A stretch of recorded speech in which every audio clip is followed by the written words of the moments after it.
Get started. I think Sean Rojas said he was going to be here, but he's not quite here yet. Maybe running late, but let's go ahead and get started. Call the meeting to order. The first item on the agenda is the approval of the December 9 minutes. They've been circulated. Does anybody have any additions or corrections to the December 9 minutes? Is there a motion to approve? So moved. Second? Anybody? Second. All in favor say aye. Aye. The December 9 minutes are adjourned. Vincent Hancock had sent an email about a clarification or correction to the October 28 minutes, and I told him I would simply make a note of that. And it's on paragraph or page 4 of those minutes, the fourth paragraph down. The sentence that says, in his personal opinion, an officer should have to be sustained for a violation before it is any information. That sentence should correctly read, in his personal opinion, an officer should have to be sustained for a violation before any information about the complaint is made public, and if there was a discipline of greater than the 3-day suspension, it should be made public. That's the grammatical correction to the sentence that he wanted made, and I said I would make that announcement. The next item on the agenda is the public agenda. Twyla, you have signed up? Sure, I sure did, thank you. You can, if you want, you can sit there with the mic, I'll do that. or you can, I guess, either place, but This is fine. Well, so on the minutes and the amended minutes, is there a reason that a red line couldn't go out so we could see what has changed? Because I think 2 or 3 times last year they were amended, and then I don't know what's changed. I don't know, is that something? Oh, that's right. I understand that you guys will not discuss or debate anything I bring up, so according to this. So I'm just going to throw some stuff out there. All right, I have a concern, and I don't know if you guys were even aware. The outgoing chief of police made a lot of personnel decisions going out. He promoted people, and not that you all can do anything about it, but it's kind of concerning, right? One of the promotions, Christian Corey, this guy was promoted to captain and bureau commander of Patrol East. And I think there's a lot of people in the community that would be very, very opposed to that. So I wanted to bring that up. I don't know if you have any interest in querying the department about other promotions, whether they're appropriate or inappropriate, not that you could do anything. But anyway, it's a little concerning. And I noticed something else on the website concerned me. I mean, it was on the website, concerned me personally, but might not be a concern to anybody else. In the past, under leadership, I think I remember that it had, the deputy chiefs, and then had like the bureau commanders, I think. And then if they weren't there, when you went to each of the bureaus, you could click on it and they would have like photos of the bureau commander, so you knew who you were talking about. But all those photos are gone. It was cool to have them so you could see them, and I don't know why they would take them off. I mean, it just seems odd to me. I had comments about, I didn't see it on the agenda, but I know it's attached, changes to the ordinance. So I don't know how that's going to go through today. that is actually on the agenda. Oh, it is? Okay. Yes. Maybe, I guess I overlooked it. Let's see. Okay, so I'll save any comments I have about that. So we're in a new year. Some of the things you might want to ask for information on or measure. Last year we saw data on the disparity of stops of people of color. Maybe there's a way to dig into that a little more. How are we going to follow up, or how would you want to follow up on that whole analysis by Dr. Berzer, I think was his name?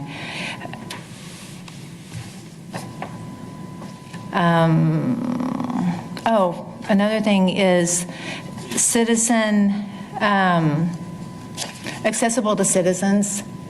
So I don't have in front of me, let me see, maybe I do. So on the website,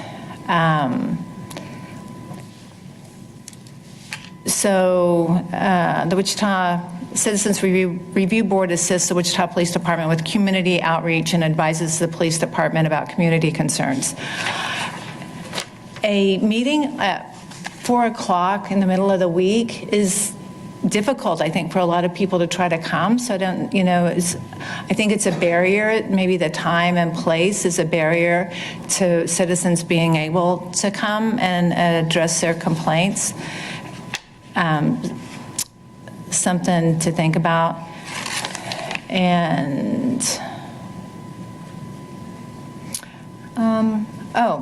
other data, maybe complaints volume by officer. And I, because we're tracking number of complaints and they list the complaints, but we don't know if, somebody has a whole bunch of them that you might want to dig into. Number of resignations, I think it's even been in the press that the morale in the department's pretty low. And the number of resignations, that might be a concern, particularly how they're filled. And I think the community should have a say in that. Like this Christian Corey, I think there's a lot of folks, if they had known that was under consideration, they would have spoke up. Some sort of maybe notice period or comment period when folks are considered for promotions seems to be appropriate. And a question, I don't know if you guys would know, but each year, the city puts out like the annual police department report, whatever it's called, I don't remember. So when does that typically come out? Because I haven't seen the 2021 one. Are you talking about the report that the chief's office puts out about the report for the year? Yeah, like for the community, and it's kind of a nice thing because it kind of highlights some of the good things. When I've looked at over previous reports and try to compare things, the data that's presented from year to year is inconsistent, so you can't know if we're doing better or worse. And I think what brought that to mind is I saw an interview of the outgoing police chief in the town where I guess he's moving back to. And one of the reasons he gave for leaving Wichita is the crime rate, and it's just sir, I mean, who's responsible for the crime rate or helping improve it? That was a little concerning. I don't know if you guys saw that interview with him. It was on, I don't remember, but I saw it. If you Google his name and the town he came from, you can probably find it. But so anyway, I started thinking, okay, so what has been the crime rate percentage and how's it changed? And I go back to these annual reports, and there's not really any good comparative data. As a business person, I look a lot at comparative data and measuring things. So I'm probably over my 3 minutes. I appreciate everybody's time, and people took notes, so that makes me super happy. All right. Appreciate it. Thank you. Well, I'll get some answers as far as some of the questions that you have. Okay. All right. Terrific. Thank you. And the staff report will include today an identification of the command staff changes, I believe. And also, as it relates to the racial profiling study information and follow-up, Denny Bender asked that it be made an agenda item, but it was not an agenda item today because we had the juvenile arrest policy and the continued discussion of the ordinance and confidentiality we needed to resolve along with the case review, so we only had a limited amount of time. So, next person on the agenda is Lance Oldridge.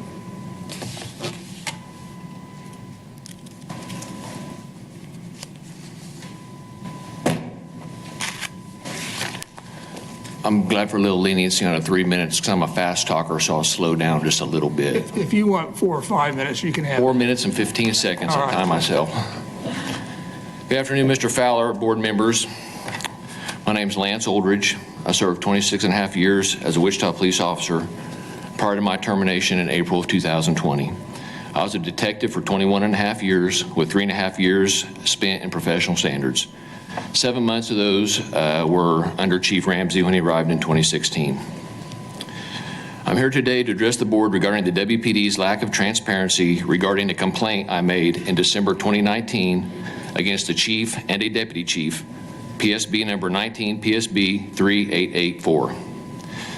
Several months after I made the complaint in December 2019, around March of 2020, I was told by then Lieutenant Mumma of PSB that my complaint had been placed on hold.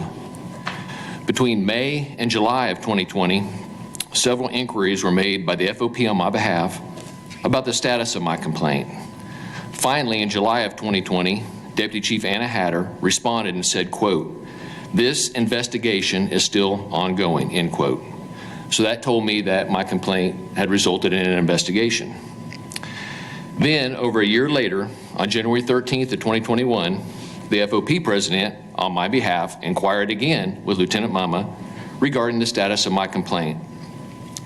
Lieutenant Mumma responded and said he had discussed my complaint with DC Hatter, the law department, and DC Pinkston, and stated the complaint and any investigation and or action taken is a personnel matter and is confidential. Not being clear whether an investigation was actually conducted or not, following that response in January 2021, I submitted a CORA requesting whether an investigation was conducted, who conducted it, and what was the finding. On January 21st of 2021, the WPD responded to my CORA and said an inquiry of the complaint was made by Lieutenant Blake Mumma pursuant to Policy 901. At this time, the outcome of the inquiry is pending. As I'm sure you all are familiar with now, being on this board, an inquiry is vastly different than an investigation, which DC Hatter had said there was an investigation being conducted. So on February 5th of 2021, I again sent a CORA requesting whether or not my complaint was open or closed. On February 10th of 2021, the WPD responded to me and stated that on January 21st, they had previously told me that the investigation was pending. While not required under CORA, they went ahead to tell me that the investigation remains open at this time. So now the communication is back to it being an investigation.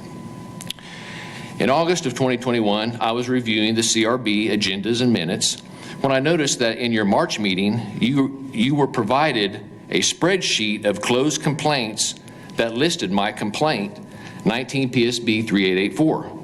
The spreadsheet that you were given said my complaint had been closed on February 11th of 2021 with no allegations. I then saw that the board was to review that PSB case in April. But after an executive session, you came out of the session and stated the review was suspended because the case is not, quote, completely closed, end quote, and you will review it again when it is, quote, completely closed, end quote. So is the complaint closed or not? Following that, me reading that, on August 20th of 2021, I submitted another CORA and found the case, according to the PD, was closed on February 11th, 2021, the day after they had previously told me it was still open. And the WPD still refused to give me a finding stating that that information is personnel records. All I asked for was to sustain, not sustain, exonerated the finding of the case. So fast forward to today. Last week, I was looking at the CRB site again, and I saw that you now have your flyer posted. Part of that flyer, which we used to give out in PSB, then they quit, and I think you guys came up with this new one, it says, following an investigation, the Professional Standards Bureau will notify the individual making the complaint in writing of the findings.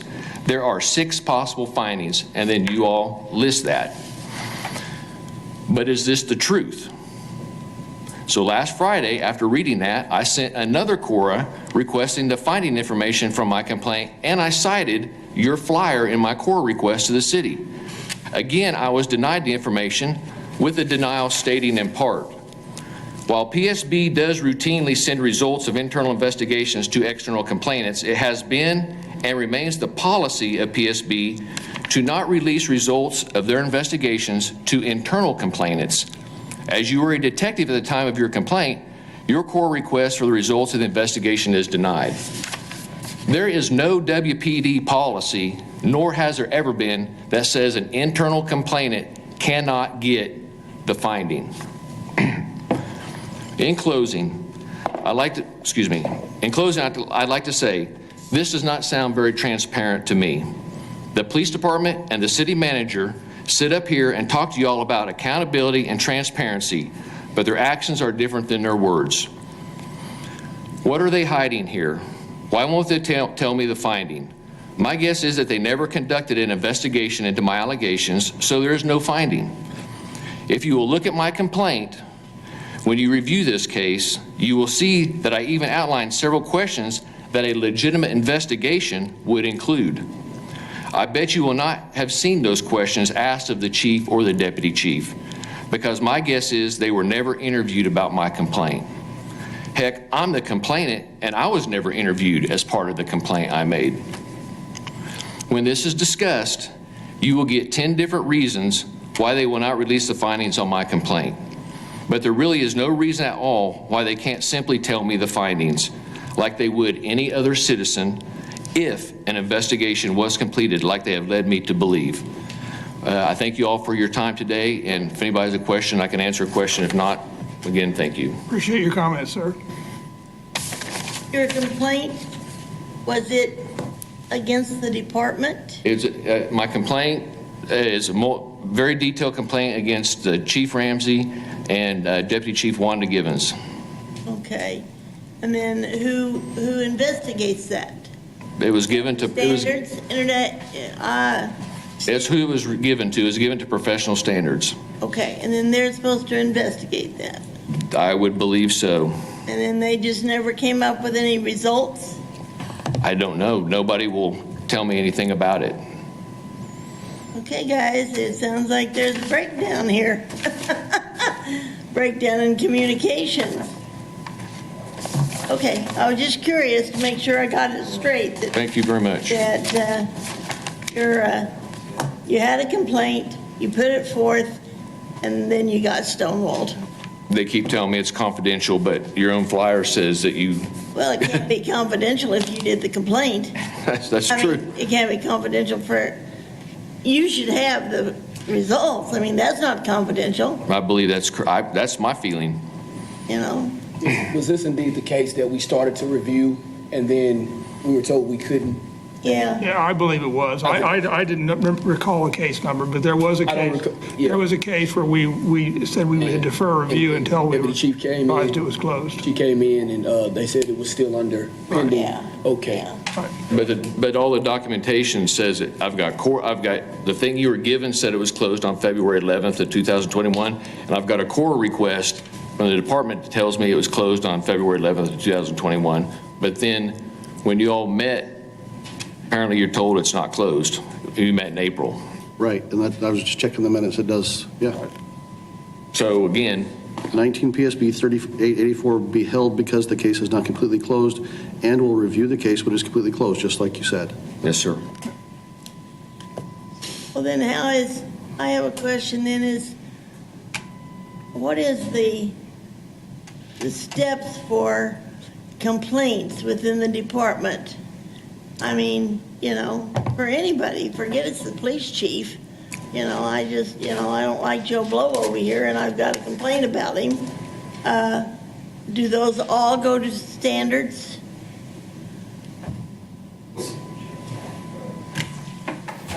Sharon, can you repeat your question, please? Well, I just want to know how, if the complaints within the department and in the internal complaint, and his happened to be about the chief, but let's forget that. Let's just say Joe Blow over here, you know, he has a complaint, who knows what. How is that handled? Is that handled the same way? Or was this handled differently because it was the chief? It wasn't handled any differently as far as who the complaints. I'm sorry, I can't hear you. As far as the complaint, I think Lance Orridge is wanting is a conclusion letter. He's wanting a conclusion. I'm going to ask Detective Clerk Lance Orridge, you were in PSB for 3 years. Did you ever send conclusion letters to internal complaints? I'm not asking for a conclusion letter. I'm just asking to know one of the 6 possible findings: sustained, not sustained, exonerated, unfounded, whatever this non-discipline education training or non-discipline mediation. So that's really a moot point whether a letter was sent to an internal complainant? The practice of the Professional Standards Bureau is on all external complaints. And a conclusion letter is sent to the complainant advising them if it's one of the 6 findings has been discovered. Internally, that can create problems. For example, if lieutenant makes a complaint on me saying that I've created a hazardous work environment for him and made other allegations against me, if the professional standards releases that information back to them, then they're basically releasing my personnel records to him. So when the public, they do release those to the public, but we do not release those to internal complaints. If we change that now, then it's precedent setting. And then every time someone makes an internal complaint with their supervisor or with another department member, then we're going to have to notify them and let them know, hey, we sustained your boss on this, or we sustained your partner on this, or we exonerated your partner on this. Now, if you're the complainant or you're the one being investigated, then we send for example, if an officer is investigated by policy 901, we have to give them written notice of the outcome of the investigation if you're the focus of the investigation. Did that answer your question? I'm sure. Well, yes and no. I mean you do an investigation and you don't let the people know the results? Is that what you're saying? We do on external complaints. For example, Sharon, if you made a complaint on me and I was investigated, well, then after the investigation was over, you would get a complete, matter of fact, you would get a letter notifying you who was the detective that was assigned the case. That way you could communicate, you could ask questions or if you discovered evidence or witnesses, you could get a hold of that detective and provide answers. And I'm talking about, this is an internal, Right. and this gentleman is just asking for results. That's correct. What I'm saying is, if you made a complaint, that would be an external complaint. You would get a notification, a conclusion letter, letting you know the outcome of that investigation. Internally means us inside the department. Yes. Detective Lance Ulrich was a member inside the department when his complaint was launched. Therefore, it's internal. That's right. Okay. So, and I can tell you that this, his allegations were looked at and they were investigated. But what are your results? He wants some results. You don't tell the people their results? Not when it's internal. But he's not even in the department anymore. When he made a complaint, it was internal. And here's what I'm saying, is that if we set precedents now, then we will always have to provide the conclusion to all internal complaints. So Well, I would think you would if it was only to say, I'm sorry, this is, this is, And my thing is, providing a conclusion is a bad thing? That's what I don't understand. So Lance, you were with the department for a long time. Yes, right? ma'am. So what would your recommendation be to how they fix this? If somebody asks, was my complaint sustained, not sustained, exonerated, or unfounded, that they just be told. You're not giving any details. Like Oh, yeah, but Lieutenant Richenberger, if you were the complainant on a subordinate employee, and they investigate that subordinate employee for what you said, you're telling me they're not going to tell you as a complainant what happened? We are, As a supervisor, So as a supervisor, they we're getting, if there's discipline. all right, the problem is we're in public comment period now. And I appreciate the dialogue but we're not going to make progress right now on a personnel matter. So I think if you guys have, and ladies staff, questions about his concern as far as how we respond to our internal investigations and what have you, I think that's something that we could probably put in a later agenda item. we did, the board, just to put a bow on this, the board did make a request to review that case. I don't know that, and we were told that it wasn't final. It apparently is final now. If it's, I don't know. We need to have clarity on that, and then it'll be. Is it final? Yes, the case is closed. All right. Well, then it could be subject to review. Well, that's something that slipped through the cracks because we had that in our April minutes, or our April agenda, that we wanted to bring that back when it's closed. And so somehow that slipped through, and we want to be able to review that. And then I did have a quick question. So is there a policy then that internal complaints are not released, or is that just a unwritten thing that's the way it's always been? Is that an actual policy that the police department has? And that is not a written policy. So it's It's the way it's been done. okay. Can't do that. It's always been done that way. I don't think it's written in policy anywhere down the line. Matter of fact, I know it talks about external complaints and the focus is will be given written notice, but as far as internally, there's nothing written in policy. One way or another. It's not addressed in the policy. But I can tell you in 3.5 years of professional standards, if an employee that was a complainant came and asked what was the outcome of that, professional standards would have told them. Sustain that. Let's draw this one to a close for now. We may need to review that case based on the prior request. Anybody? Thank you, sir. Thank you, sir. I think that concludes the public agenda for now. Let's go to the staff report. Captain Nicholson. All right, staff report, complaints closed from January 1st to January 31st. Looks like we had 40 total closed complaints. 23 of those were external, 17 were internal.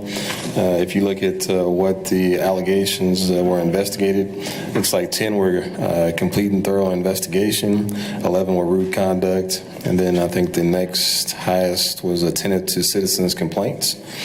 And then if you look at new complaints, January 1st through January 31st, we had 49 new complaints. You see the breakdown by bureau. Looks like Patrol West had 20 officers investigated, 10 Patrol South, 18 Patrol North. And then if you look at the allegations, once again, 18 were comply with policy, and I think that'll end up being just not turn on their axon. 13 will be a complete and thorough investigation, and 14 were reports turned in at the end of the shift.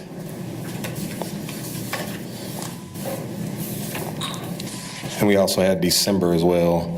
And you want me to review that as well, or? Yes, go ahead. Okay, December closed the complaints. We had 45.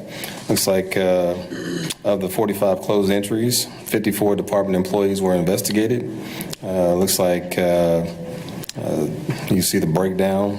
20 were unfounded, 8 exonerated. If you look at the total number of employees investigated during that time period, 54 total employees investigated out of 835 employees on the department. And then if you look at the allegations, looks like the number one complaint was rude conduct with 18. Then we had 15 comply with policy. Once again, that'll be turned on the axon. Then 10 would be using good judgment.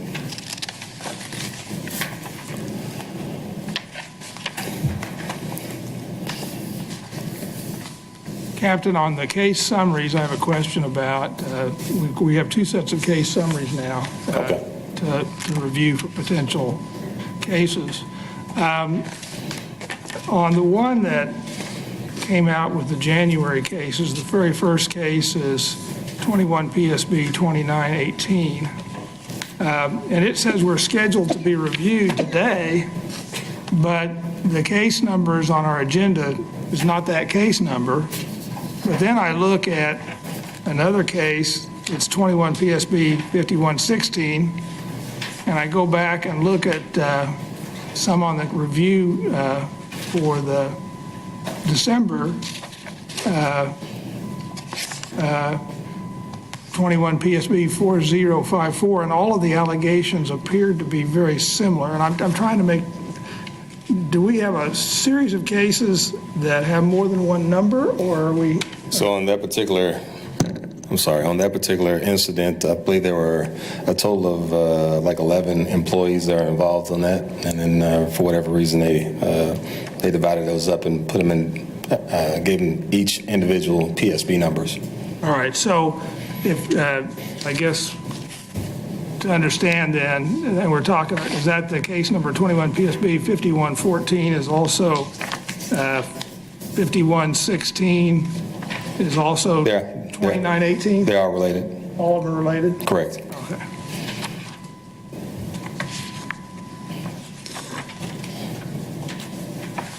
But in here, you have internal complaints, you say if they're done, and you say what the final thing was, non-discipline education. Did you tell the person that?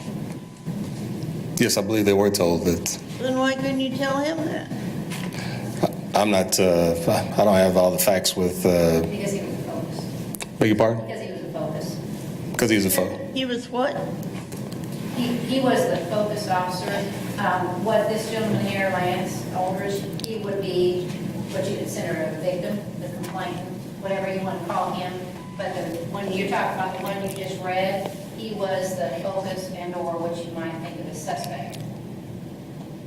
We call them focuses in PSP, but if it makes sense to you, they're suspects. And the suspects get letters, not the victim, as an internal complaint.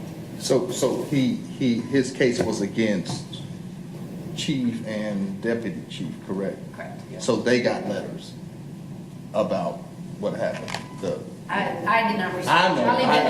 I'm just asking. Yes, for well, clarity. I'll let you research that, I'll let him answer that. I don't know if they received letters. To say, hey, you I'm know, assuming they do. I mean, that's Yeah. our policy is they receive a written letter, let them know that how the disposition of their case. So I'm assuming, I didn't handle that investigation. I know some about it.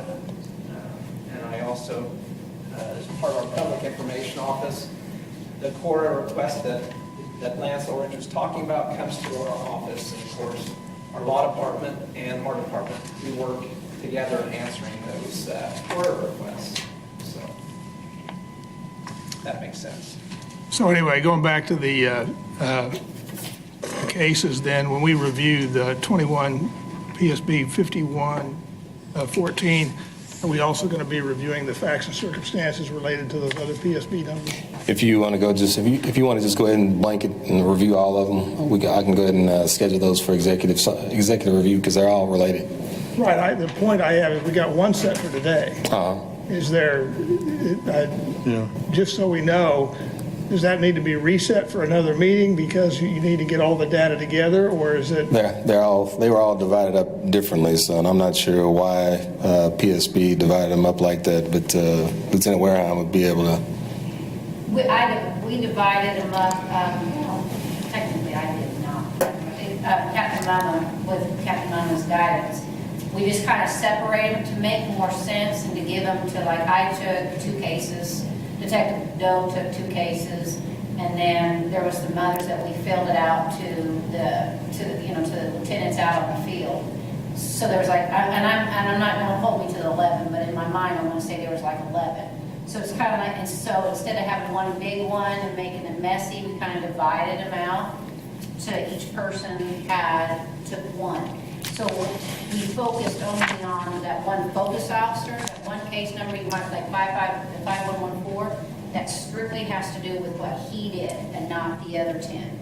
I guess the point I'm raising for the board's consideration is, do we want to review just one little slice or the whole incident? It would, I don't know that honestly, to be honest with you, it's not going to matter. I don't think that you need to, it won't matter, honestly, I don't think. I think you're going to, when you come up and you listen to 5114 today, you're going to get a gist of how it started. And then, and what his play was with that case. And then next week or however you decide, because, I mean, like I said, there are several, and then you'll be able to piece them together, if that makes sense. They're not that difficult, but it was just because they're separated out. So are you suggesting that the fidelity of the complaint as a whole will not be lost by slicing them in the manner that we're being asked? I do not believe so. In my opinion, it's pretty easy. you're going to get the gist of how it occurred and how it came about, how we found it. I mean, I understand from a logistics perspective Yeah. why you chose to disseminate them that way. Right. But from a holistic perspective, in terms of what we're trying to obtain, Trying to do it. are you telling me that it won't be lost by approaching it this way? I honestly do not think it will, but if you do, you'll want to you'll need a lot more time. So if you want to do it that way, just make sure you know on the day you choose to do all of them, that you allot yourself more time. Okay. What is Like That- suggested, we that's look what at I suggest. 5114 and then determine whether expanding it to the other co-occurring sightings be added to a future agenda. All right, well, that's where we are right now on the agenda. Is that acceptable to everybody? Yeah. All right, okay, we'll go ahead and just do that one then. But then going on to this, the case summaries here, you have, I think you were going to tell us, start flagging cases, but you have 21 PSB 1120, which is a shooting case. And I think we would want to set that for review. And you have, I wouldn't do a shooting in that case at the same time. oh, I'm just identifying the case for review. It wouldn't, yeah, it wouldn't have to be the same day. I'm just Okay, all right. identifying cases for review. What was that number? 21 PSB 1120. Yeah. And then 21 PSB 3366, which is pursuit resulting in a death. I would like to identify those cases. Does anyone else have other cases they would like to? I want to review that one right underneath that one you just spoke about, the 3366. I want 21 PSB 4054. And I think that's what they were talking about as one of the groups. Okay. Yeah. Anything else? Any others?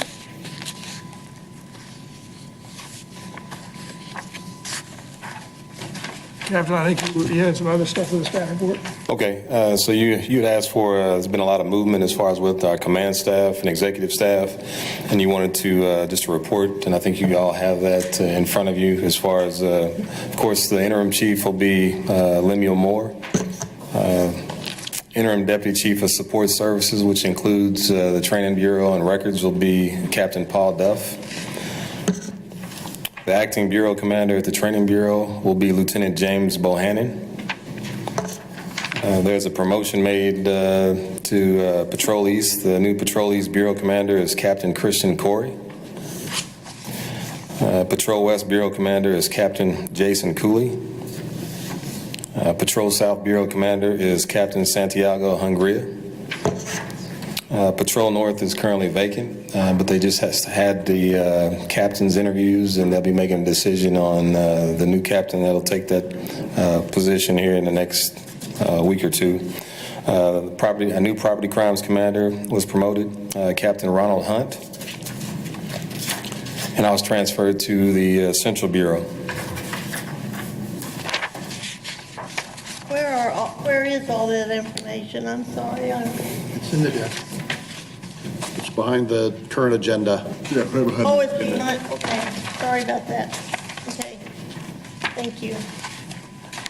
Captain, you said something that confuses me. You said captain interviews, right? Correct. Did they just happen? So they had captain interviews, I believe, the last 2 days. All right. Then was Christian Corey a captain before he was, I don't know, given this new assignment? No, so I think Corey has been captain maybe a couple of months.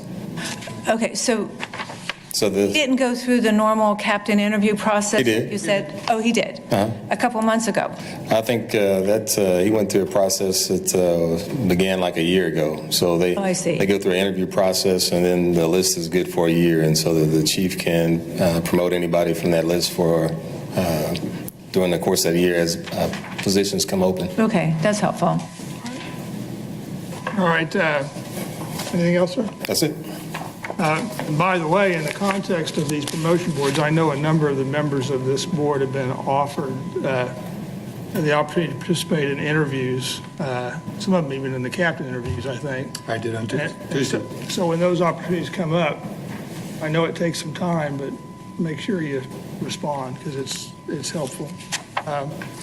All right, the next item on the agenda is, Can I say something real quick? Sure. I looked more into this 3884 for the public comment, that in our September statistics, it says ongoing, and then in October, it's not showing up on the statistics sheet. So it was finalized, I think, sometime during that time, probably, it shows up, like he was saying, February, March, April, and it's saying ongoing, and then when we come to the October stat sheet, it's not on it. okay, well, we now know it's closed.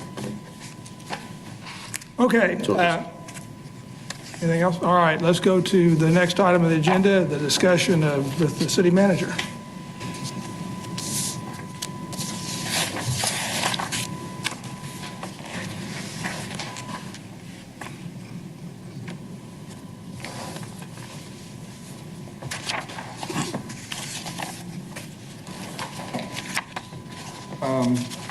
Hello, everybody. Hello. Make sure I've got it, I think.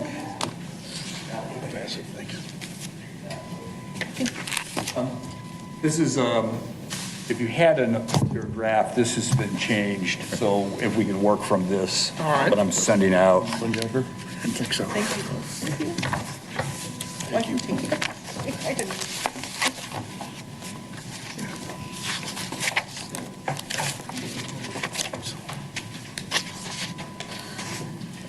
Everybody have a copy? You get it. I'll just make sure I have it. Okay. Thanks. Oh, I should announce for the record that the city manager has extended the appointments of Odell Harris, Ricardo Harris, and Sean Rojas. So we're back to 10 members now, so. Yes. It's my pleasure to do so. Thank you so much for a meeting and going through some suggested changes to the ordinance that creates the board and establishes the powers and duties of the board. Hopefully, it will reflect conversations that we've had, and we'll continue that discussion today. There's also been at least one change, maybe two, that we didn't talk about before, and that has to do with the appointment of the board, and I'll talk about that, as well as the issue of terms and trying to clarify actually some of the things that got us to this point that we had last month regarding quorum. So if we go to page 2, that's where we have the first changes in the ordinance. If you look up at number 6, this talks about a request that you made in our last meeting, and that is that the board would have the authority to issue a report after it's completed its review of a case, and it can talk about its findings and recommendations as a result of that review. So that would be incorporated into the ordinance. The second item has to do with membership. As you know, you're all appointed by the city manager at this point, but because of community concerns about representation and about having a little greater community voice, there was a feeling that the mayor and council members should have some appointment power as well. So the way that I'm recommending this go forward, the mayor and council would make 7 appointments to the board, and I would make 6 appointments. And so we would have a 13-member board, and that's what's reflected in the change in membership. And then some technical changes in terms of the office, the terms of office. If you look at the bottom, we would clarify that your term would be for 2 years. And then we go to the next page, you would be entitled to have 4 consecutive full terms. So you still get 8 years, but we thought it'd be easier to do in 2-year chunks. And that's consistent with changes we're making in other boards and commissions. We're going more of the 2-year. Also, we're clarifying that your appointments start on April 1st, and that's primarily because that's what we do with other boards, and it helps council members, new council members, as they come in to office. That gives them a little time in office. When they start in January, it gives them a little time to make their appointments. So that's why we've done that. Also, to clarify that Anyone that is on the board at this point, I want to make sure, at this point, will serve in this capacity until either they've been reappointed or a successor has been duly appointed. So that guarantees that we have continuity in membership during this transition. And also that all of you that are in office right now are eligible for reappointment for 2 additional 2-year terms. And then a requirement that you be notified in writing about reappointment.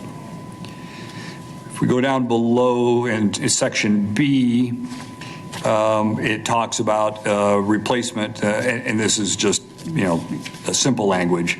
If the mayor and council member made the appointment, then they're the person that is responsible for the replacement, and same for the city manager.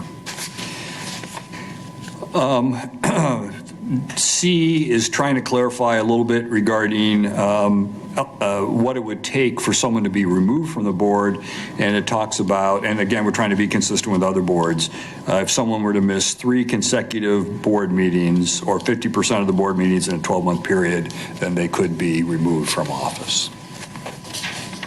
That's it on page 3. On page 4, it's, again, the same language regarding removal responsibilities. Now, when we go down to the bottom of page 4, section 4A, this is, again reflects the discussion that we had previously, and that is that the board in executive session, when it's reviewing a complaint, will be provided a disciplinary history of the officer or individual that's involved in the complaint. And that, I believe, was a request of the board. So you'll have that information for all complaints that you review. On page 5, this talks about the rights of the citizen that files the initial complaint, and if you decide to pick up a complaint for review, that person will be notified of the board's determination that it will review their case. They'll be given a copy of any written decision findings by the board, and they'll have the ability to address the board in the open meeting portion of the meeting, but will not allowed to attend your executive session. But that way you can hear from the resident or the complainant before you go into the executive session, so you can hear their concerns. And I addressed with you an issue on that. Yes. We addressed this issue a couple of years ago and decided that we could hear from a citizen, and we had the issue come up about whether or not we could hear an executive session from the citizen. And the point I think that we need to consider, if this ordinance passes as it is we would not be able to hear from the citizen in executive session. Now, I think there may be some merit to allow the citizen actually to make their presentation to us in executive session, not to participate in the deliberations or the discussion, but just for purposes of their presentation, because they may want confidentiality as to the process because of some of the things they want to discuss. And in addition, because we have confidentiality concerns about identification of part of officers and things like that, if they make their complaint in public session, we have now disclosed what we're not supposed to disclose, perhaps, based on the submission of the complaint. So I would ask that, I mean, we need to talk about it, but I would think that there might want to be some flexibility built into the ordinance about how the citizen participates. What's your response to that? Well, when you presented it, I kind of sidestepped it because I didn't go to law school. So I think Jennifer will have to weigh in on whether or not the open meetings law allows an exemption for someone to testify in front of you in executive session. So I don't know if she can render that opinion today, but that's truly a legal issue. I understand your point, and if it's allowed, I don't have a problem with that. I might let Jennifer weigh in here in a moment. My reaction was from a public record standpoint, if that person is deemed necessary to the deliberations, then maybe that fits within the exception, but. Thanks, Jay.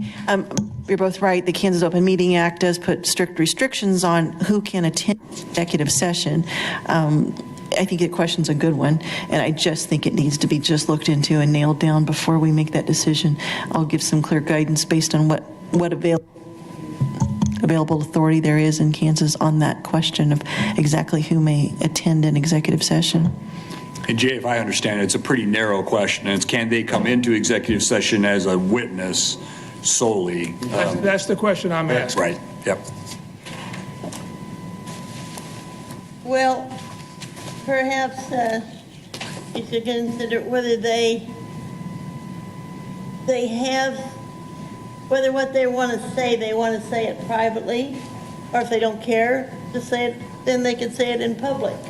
But offer them the opportunity that, they may have things that they really don't want, they would prefer to say in the executive session, is what I'm saying. And somebody else may say, no, what I'm going to say, anybody can hear it. Right, I think that's my view, is that if somebody wants to be public about it, they're absolutely right. And so we just offer them that choice, maybe. That was the thing I flagged in draft. So we'll have a legal review on that. Right? This still maintains the confidentiality of it. That's what we need to make sure that if someone's allowed to come in and speak in a public session, like you were saying, that they're not going to release things that to the public that. Well, therein lies the problem. I guess they could do that anyway. They could go on YouTube and do it anyway. That's right. Therein lies the problem, and that if you have confidentiality of officer identity, but the citizen can go out and make the presentation, which they're entitled to do. But that's different than giving them a forum here with us that we're legitimizing that kind of a thing if they do it in our meeting. Right. That's different than them doing it on their own YouTube or TikTok or whatever. So if they come in and voice their opinion, state their, what they want to say, before we begin to talk, they can excuse themselves. Mm-hmm. Before we start talking. They can come in, make the presentation, and they say, thank you. They exit. And before the police department makes their presentation also. Makes sense, right? They come in, they be the first part, they say what they want to say, and go from there. Thank you for your attendance. Thank you. We'll call you back in after we come out of executive session. It's really simple. Everybody can get what they want.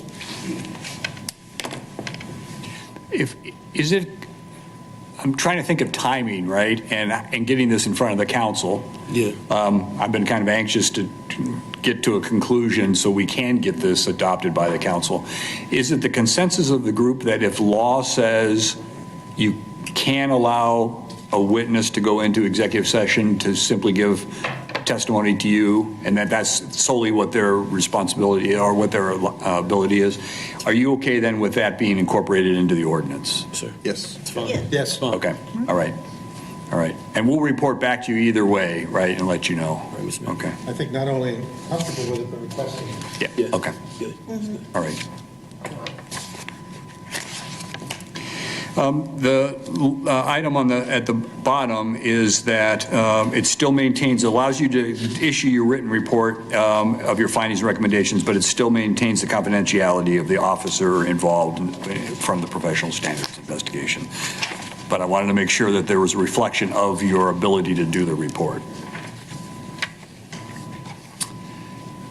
And then again, we repeat here what we're doing in terms of allowing the citizen that was involved in the original complaint to receive a copy of your report. I think that summarizes not just the ordinance, but what we had talked about previously in terms of changes you wanted to be more effective in the work that you do. So. Any other discussions on this? I have some questions. You can have a public comment, sure. Oh, pardon? Yes, I'm giving you a public comment, I guess. Thank you. Thanks, Jay. So on page 1, section 1, which Citizens Review Board shall, then number 3, receive annual reports regarding racial and other bias-based policies. Are you getting these annual reports? Is the question. And if not, you might want to start asking for them. Number 4, So my concern with number 4 is that it's kind of limiting the board here. As I interpret this, your conversations or however, it's just related to racial and other bias-based policing. So you serve as the advisor, you assist the city of Wichita in policy development, but only related to this narrow window. And if that's the intent and your understanding, then that's great, because sometimes I think you go outside of that, like if you talk about the high-speed chases, that would have technically perhaps been outside of this narrow window of that. I think Yeah, if I can- it comes under 5. If I can, Number 5. it is, yeah. And number 4 specifically is in there to designate you as the official body for the city to comply with the state law on racial profiling and other bias-based policing. Good, thank you for that clarification. Under membership B, membership of the board will reflect the diversity. And so then, like when people apply, do you ask their gender, religion, and sexual orientation, or how else do you get people onto the board, you know, in those diverse categories? For this board, I believe that we do ask gender. I don't believe that we ask religion or sexual orientation. And then socioeconomic, would that be like how much do you make? That's actually a broader term in terms of how it's applied. Okay. So anyway, I just, because when you see words like will, you know, that's like a pretty big ask there, or a demand. Under terms of office, if we go down to C, a member may be removed. So I think what really bothers me about that, because this lady, I don't know who she is, she's probably a lovely lady. I don't know if she's ever been to a meeting, right? And her name's, this name tag has been here for like a really long time. So if it just says may, like then there's no way, you know, or let's say, okay, you decide that she stays on, but Odell, I'm going to pick on you, but he misses 3, he's booted, and I mean, maybe she's not a person of color. I mean, you get my point, right? So that may just leaves it, then almost nobody can get kicked off, or if you do, you have to be real consistent. So that was kind of my thing on there. I don't know. We can't include everything in an ordinance. Normally what happens is the chair will approach the appointing authority. So in this case, it would be, you're right, today it would be me. And so Jay would call me and say, we've got someone who has missed 5 meetings. We'd like that person removed. So it's really not clear in today's ordinance how that person is removed. It is clear now. It's meant to be clear. And it's still, though, it's incumbent on the board itself to come forward. Because, I mean, staff could report to me, but frankly, I don't want to go against the wishes of the board. And the board says that's a really valuable person. They've had some issues, haven't been able to make some meetings, then that's fine. But if someone says, hey, we haven't seen this person for 6 months, we don't know why, and we'd like you to do something about it, then that's what I would do. Any further questions or comments? The only other one is just number 3, then under same thing, fails to attend or complete. So technically, a person just has to show up and not really finish the racial profile training. Not any luck. In this, it says complete. Fails to attend or complete? Yeah. We should put the and instead of or, and I apologize for that. Yep. Because I believe that was a requirement that this group wanted, as well as to make sure that everybody attended and completed the training. So, okay. Got it. I didn't have anything else circled. Jay, I'd like to thank the city manager for taking the task of amending the ordinance and listening to our requests, and certainly the changes that were made relating to past disciplinary records and the ability to issue a report are appreciated, but there is, at least in my case, still a disappointment that we're not having total transparency and still have to redact the name of the officers, even in executive session. And speaking on behalf of the community, I think that should be part of this group's mandate to ensure that proper review is conducted.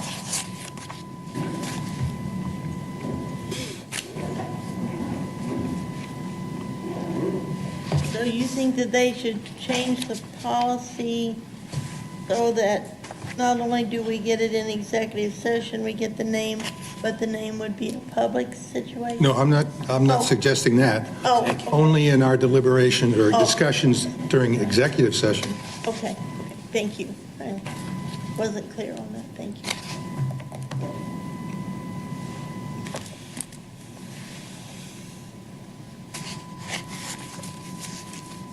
Perhaps we can have further discussion on that as time goes by. There may be an FOP issue we need to address. Well, I'm sure it is. It is. Any other comments, suggestions? Mr. Hancock, you have a few minutes? You wanna- One brief quote from the Kansas State Attorney General's office. I'll make it easy for everybody to hear me. According to the Kansas Attorney General's website, who can be present during an executive session discussion?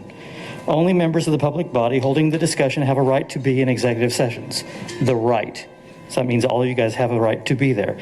The public body, meaning you, may discretionarily include anyone they believe will aid them in that discussion. And it doesn't have any sort of time limit. So that's according to Derek Schmidt. Okay. Anything further? Thank you, sir. Yeah, thank you. I really appreciate the opportunity to talk, and let's make sure we do this on a more regular basis. So, thank you. We appreciate you coming back. Yes. Yeah, thank you. Thank you, Mr. Manager. Appreciate you, Thank you very much. All right. Enjoy your evening. You as well. The next item on the agenda is policy 305, juvenile arrest. Captain Nicholson. We previously reviewed this policy a couple of years ago, but it's a matter of some significance again, I think. And so the department asked that it be put on the agenda for us to discuss. So, Captain? So like he had said, we've discussed this policy before, so no PowerPoint today, so it's a 14-page policy, but what questions, concerns, or additions do you have for us? Well, Kevin, I know the department internally, I was told, had been talking about this policy and specifically how to handle juvenile arrests. And I think in terms of the thing I looked at when I read this policy again, the last time we looked at it, my memory was we were dealing a lot with educational situations and how to interact with people in the school district and things like that. And now more recently, there have been discussions about how to handle arrests in a mental illness kind of situation. And so that's one of the reasons I thought maybe you folks were interested in this. And so I looked at this policy, and the juvenile arrest policy doesn't really address the arrest situation in a mental illness context. But you do have a policy, I pulled it out here someplace. You do have a policy on, here it is, policy 519 that talks about mentally ill persons.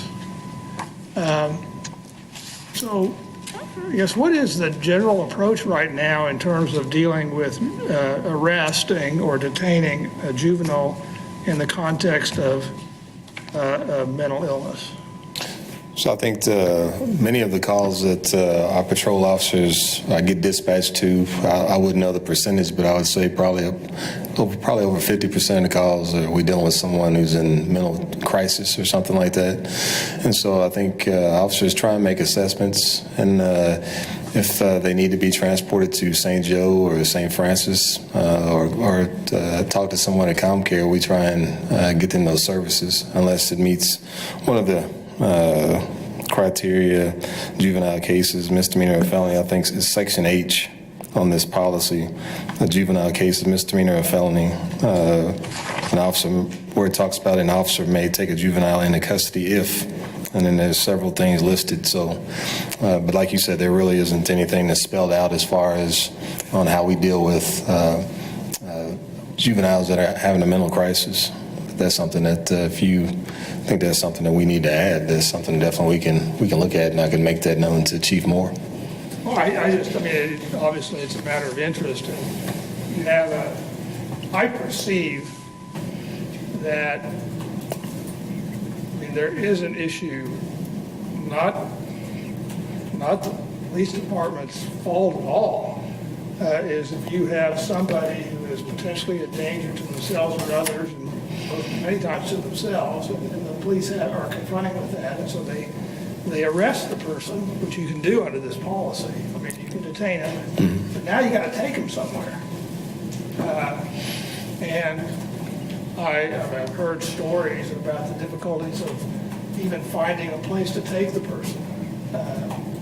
And so I went and looked at the mentally ill person policy, and it has a paragraph about the KBC Children's Psychiatric Hospital. There's a place where you could transport a juvenile who's been arrested who you think has mental illness issues. Is that the only option, or what is the logistics of how you handle that? No, Lieutenant Henderson is one of our field lieutenants. He can probably speak on that a little bit.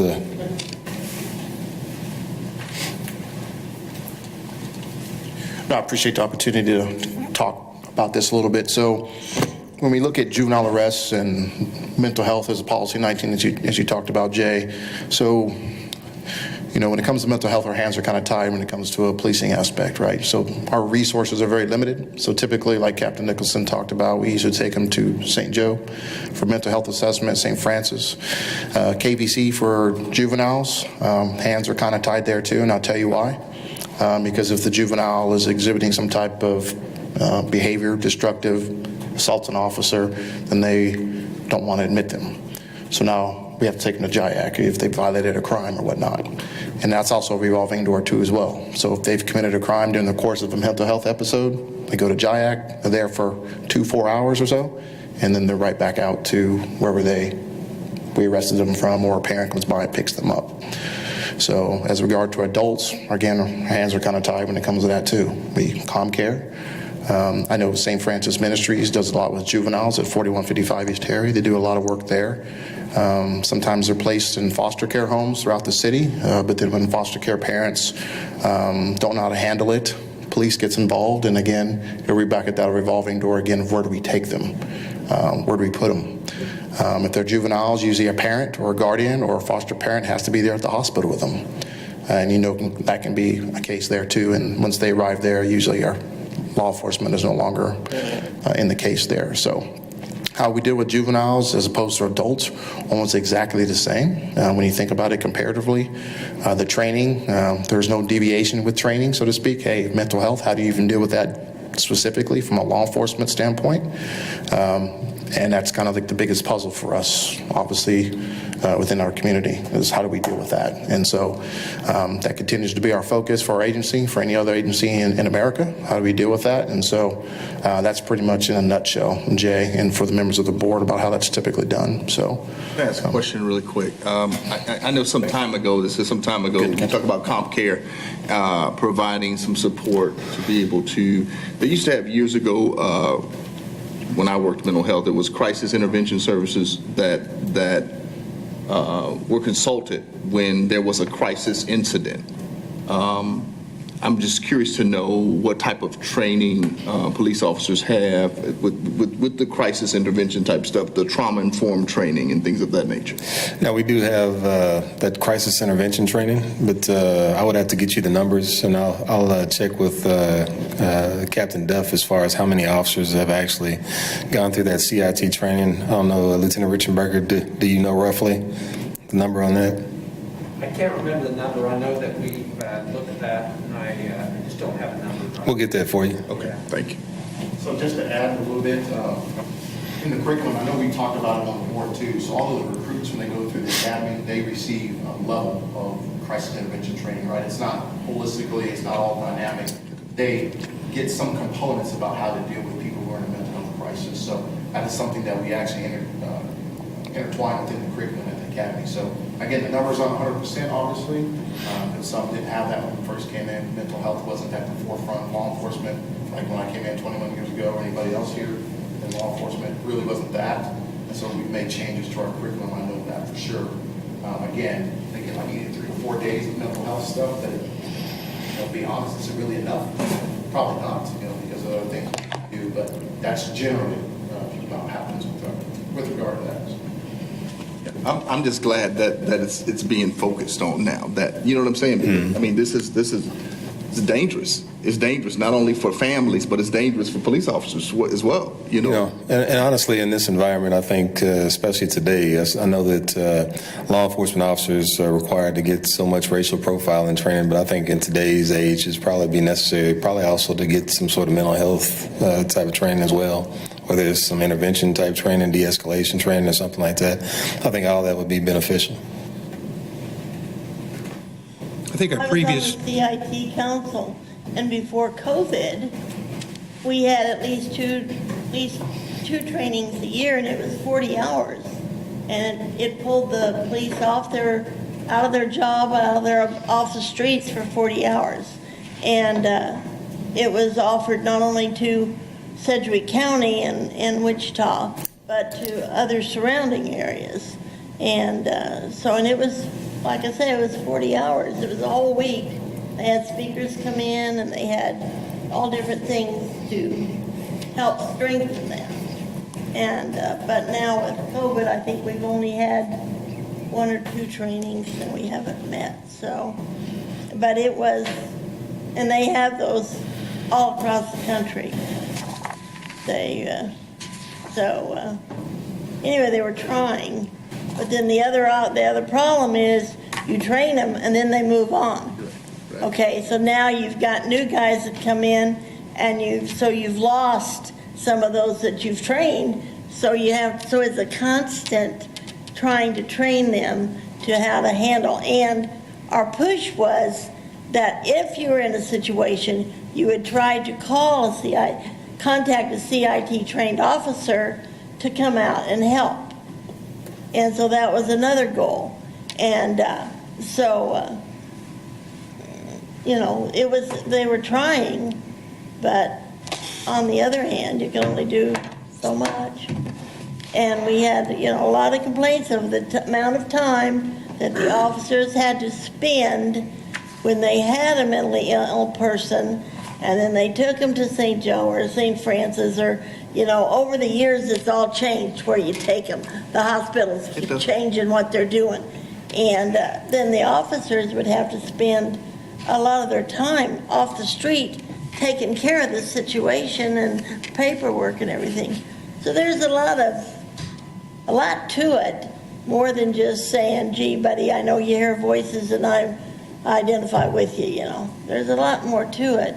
Right, it's a fine line between committing a crime and then seeing it as mental illness. And so that's, everybody has a different viewpoint on mental illness. And so, well, the officers that started it, that looked into it and went to the city where it was, and trying to think what city it was, but anyway, it had the model. They themselves had mental illness in their family, and so they knew that there was problems out there. And, one officer said, we were called to a house 30 times in 1 year. He says, it took us a little while to figure out we had a mentally ill problem here. But he said, now we could recognize it. So they're trying. I know it's timely to review Policy 305. As I recall, our previous review really centered on the relationship between WPD and parents, and when an investigation was initiated, how the parents were informed that the juvenile was being questioned. I don't think we looked as diligently at the entire policy as we are now. Are there any other questions or comments about this policy, or? Only that on number 3 under F, it says if officers are summoned to schools or residents to deal with children who are experiencing emotional issues or misbehaving, officers should use de-escalation techniques. Should there be something in there that says what those are? I mean, hit him in the head with a ball bat, you don't have any more problem. But that's hardly what you want to do. So I'm just wondering if they thought of putting something a little more in there. Just a thought. Okay. I have a question. Says not to interrogate any juvenile under 14 years of age. I'm just curious, how do you determine the age of a juvenile? Because, I mean, they're unlikely to have any type of ID on them. Do you just ask them? You just ask them how old they are. Okay. I remember last time we talked about this, we had looked at what the state was requiring. Was that when the review of this happened again? Has there been changes at the state level? No, there hasn't. Okay.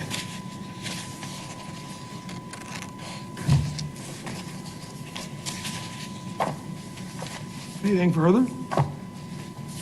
Is there nothing, I mean, we all know like the juvenile that died in custody, right? And, I mean, there's nothing in this that can be, it's probably unrelated, but it feels like just powerless to you guys sitting here, and if there's nothing that you can do to help or prevent that in the future, I think that therein lies my mental health question. yeah. That occurred in I guess, the jurisdiction of the county, not that makes any difference, but the police have to have a place to take folks, and where is that place? And, I've heard of an incident which didn't involve a minor, but involved a disabled veteran who was at Wesley Hospital, and Wesley called and said, you got to get him out of here. He's berating and causing all kinds of problems. And so ultimately they arrested him because he committed battery, and then he went to the jail and he had blood on his leg. The jail wouldn't take him. He has to go to the hospital. Well, the hospital go back, so they treat him with that. And then ultimately there's no place to take him. And as the story goes, the officer spent 32 hours of time trying to find a placement for this individual because nobody would take him. And that is not really, in my view, a law enforcement problem, but it's a law enforcement problem in the sense that law enforcement has to deal with it, but it's not a law enforcement problem in the standpoint of social services that ought to be provided. And that, to me, that's why I asked the question, where do you take these folks? Mm-hmm. Because, they need to be dealt with and handled with care. Mm-hmm. And you're not going to treat them for the period of their mental illness. I mean, that's not it. It's got to be some professional setting. So. Well, that's why they're trying to get regional mental health clinics, hospitals, whatever you want to call, in Sedgwick County and around the state, because our mental health facilities are Zippo. I mean, they're really bad. They're really overcrowded. They had this wonderful, beautiful idea that they were just going to close the hospitals and you were going to go to local. Well, I'm sorry. In my years of dealing with local, that's like trying to get blood out of a turnip when you want the money. They just don't cough up the money. They wait for somebody else or they say no. And so when the state backed out, and that's what they were doing, they were backing out, then it comes to the local. And people say, well, we have to raise our taxes. Oh, no. So that's the problem, is that there's a lot of help in the county and in the city, but you have to know where it is, and a lot of times, to be honest, the cops don't know, especially if they're fairly new. They literally don't know where to take them. Well, actually, I mean, under this policy and under the mental health policy, you have a supervisor that gets called in any of these situations. Correct. And so I would assume that a supervisor would know the options. And of course, the mental health policy gives some options, the 519. That's why I raised the psychiatric hospital. The problem is some of those places won't take them. Yeah. That's the problem, I think. It is. And they do that because they say, here, we have to protect our environment, that we have to do that. You know, I worked in mental health in the early 90s. So when they had the Topeka State Hospital, they had the state hospitals. So I was responsible for helping kids reintegrate back into society. And it was challenging. It was very, very challenging. But we see the pendulum has switched. It has changed in that people said, okay, we need more help in the community, but that it didn't go there. It didn't. These places closed, and the help didn't show up. And so that's where the problem lies. And so how do we change that? We change that by other people saying, hey, this is a need. You know. So I don't know. So since you guys are going to fix that problem for us, I want you guys to add the elderly on that, because we run into, when I was out on the field, patient, the elderly that sundown, dementia, and Right. sundown, hours and hours, and the EMS won't take them, no hospital will take them, and they really do not need to be by themselves, because they can't, by the time that hits at night, and they have no family. So we have nowhere to go but to continue to keep going out, or we stop going out. So add that to your fight. Yeah, there you go. Any further comment or discussion? All right. Thank you, Captain. Our next item is executive session items for case reviews. We have set as 21 PSB 5104 and 21 PSB 5114. I move that the Citizen Review Board go into executive session to review those two cases, to consider personnel matters that are confidential and subject to executive session pursuant to the Open Meetings Act. Our second? All in favor, say aye. Aye. Oh, how long will it be? Let's go about 40 minutes. All right, we'll reconvene no earlier than 6 p.m. For the record, clarify that this is for protect the privacy interest of the To protect the privacy interest of an individual as well. All right.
All right, we're coming back out of executive session. In connection with the executive session with regard to 21 PSB 5104, the board reviewed and took no action. With regard to 21 PSB 5114, the board has concern regarding the conduct reported and the adequacy of the discipline imposed, and requests a review of related PSB cases in anticipation of making a recommendation to the city manager regarding appropriate workplace conduct.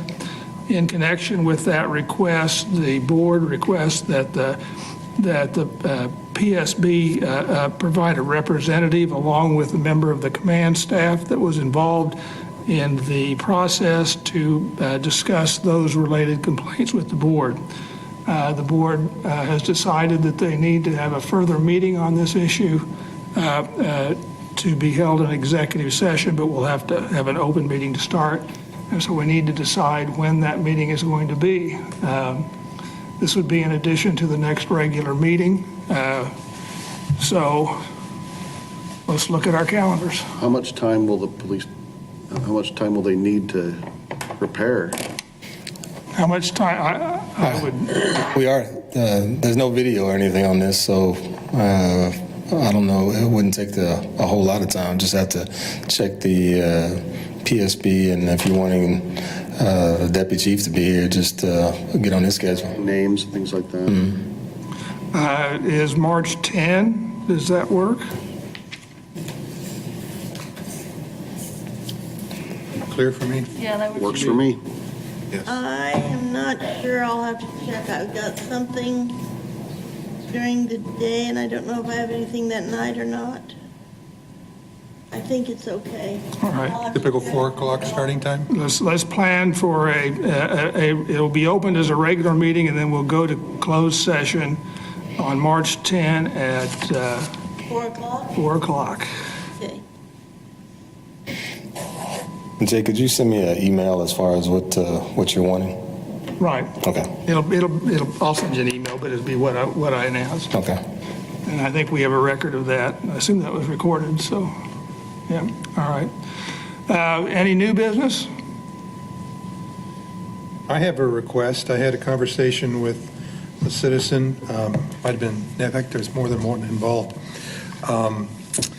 I reviewed the contract on the flock system and some of the benefits it provided to the community, but the question was raised, is there a policy? I'd looked in WPD policies and I didn't see one pertaining to flock and how data gathered from that is utilized in Real soon. I'm almost done.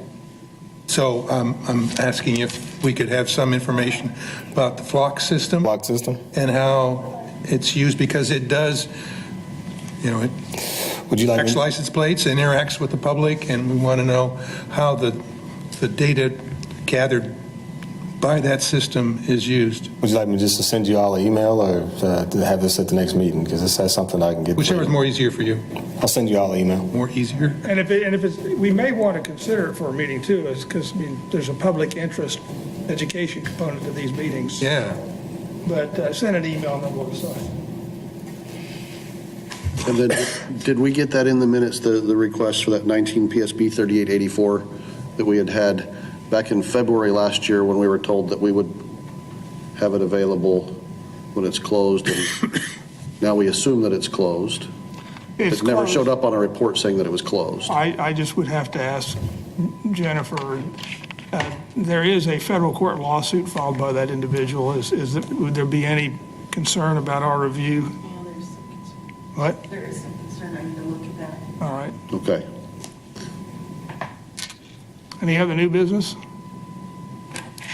Is there a motion to adjourn? I so move. Second? All in favor, say aye. Aye. Thank you.